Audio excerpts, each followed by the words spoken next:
ಸ್ನೇಹಿತರೆ, ನಾನಿವತ್ತು ಪ್ರಥಮ ಶ್ರೇಷ್ಠತೆಗಿಂತ ವಿಶೇಷವಾದ ವಿಶಿಷ್ಟ ಪುರಸ್ಕಾರದೊಂದಿಗೆ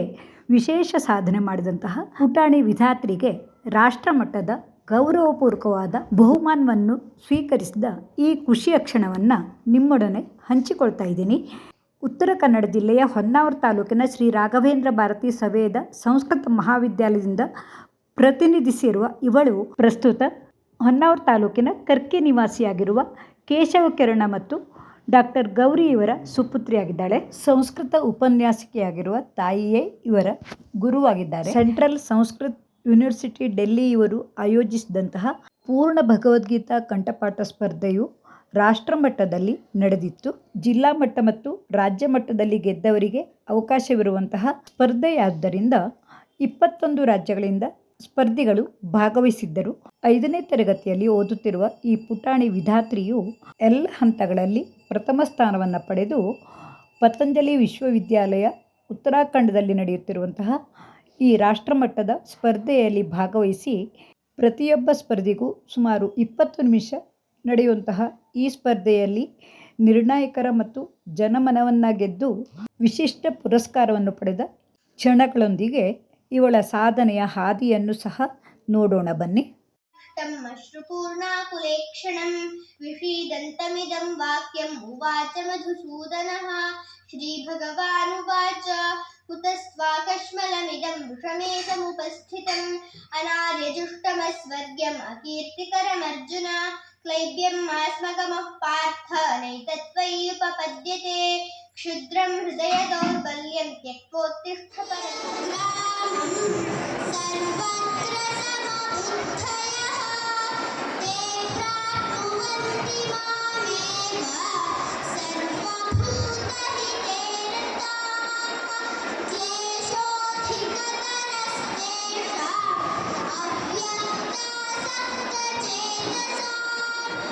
ಅವ್ಯಕ್ತಾಸಕ್ತಚೇತಸಾಂ ಅವ್ಯಕ್ತಾ हि ಗತಿರ್ದುಃಖಂ ದೇಹವದ್ಭಿರವಾಪ್ಯತೆ.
हत्नेध्याय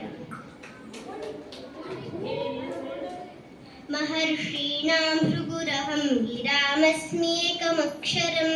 यज्ञानां जपयज्ञोऽस्मि स्थावराणां हिमालयः अश्वत्थः सर्ववृक्षाणां देवर्षीणां च नारदः गन्धर्वाणां चित्ररथः सिद्धानां कपिलो मुनिः हत्नेध्याय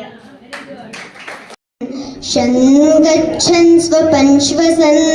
प्रलपन् विसृजन् गृह्णन् उन्मिषन् निमिषन्नपि इन्द्रियाणीन्द्रियार्थेषु वर्तन्त इति धारयन् ब्रह्मण्याधाय कर्माणि सङ्गं त्यक्त्वा करोति यः अभयं सत्त्वसंशुद्धिः ज्ञानयोगव्यवस्थितिः दानं दमश्च यज्ञश्च स्वाध्यायस्तपार्जवम्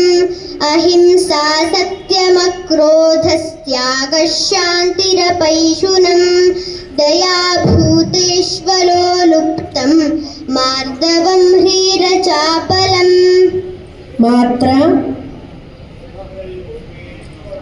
यत्र योगेश्वरः कृष्णो यत्र पार्थो धनुर्धरः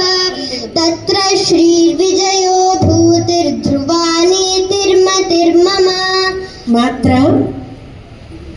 मात्रा स्पर्शास्तु कौन्तेय शीतोष्णसुखदुःखदाः आगमापायिनो नित्यास्तां स्थितिक्षस्व भारत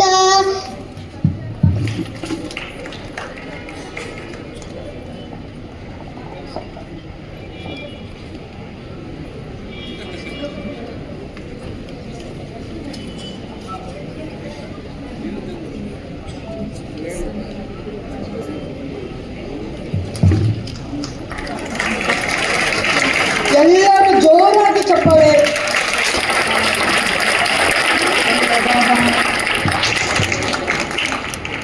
ಮಂಜು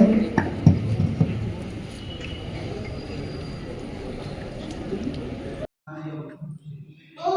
श्री परमात्मने नमः अथ पञ्चदशोऽध्यायः पुरुषोत्तमयोगः श्रीभगवानुवाच ऊर्ध्वमूलमधः शाखम् अश्वत्थं प्राहुरव्ययम् छन्दांसि यस्य पर्णानि यस्तं वेद स वेदवितो अधश्चोर्ध्वं प्रसृतास्तस्य शाखा गुणप्रवृद्धा विजयप्रवालाः अधश्च मूलान्यनुसन्ततानि कर्मानुमञ्जीति मनुष्यलोके न हि कश्चित् क्षणमपि जातु तिष्ठत्यकर्मकृता कार्यते ह्यवशः कर्म सर्वप्रकृतिजैर्गुणैः कर्मेन्द्रियाणि संयम्य यः आस्ते मनसा स्मरन् इन्द्रियार्थान्विमूढात्मा मिथ्याचारः स उच्यते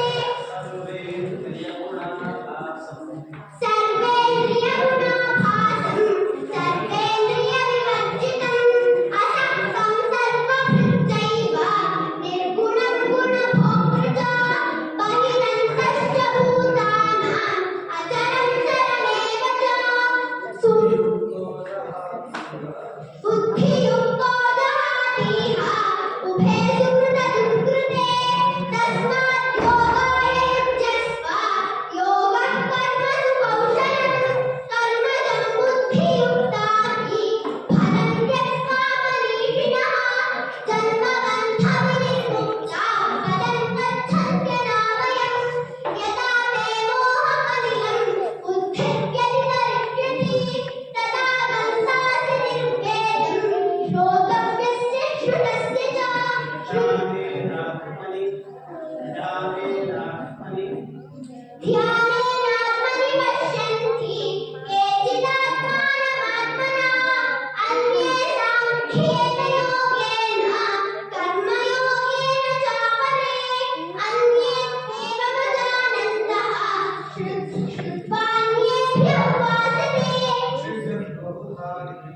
Repeat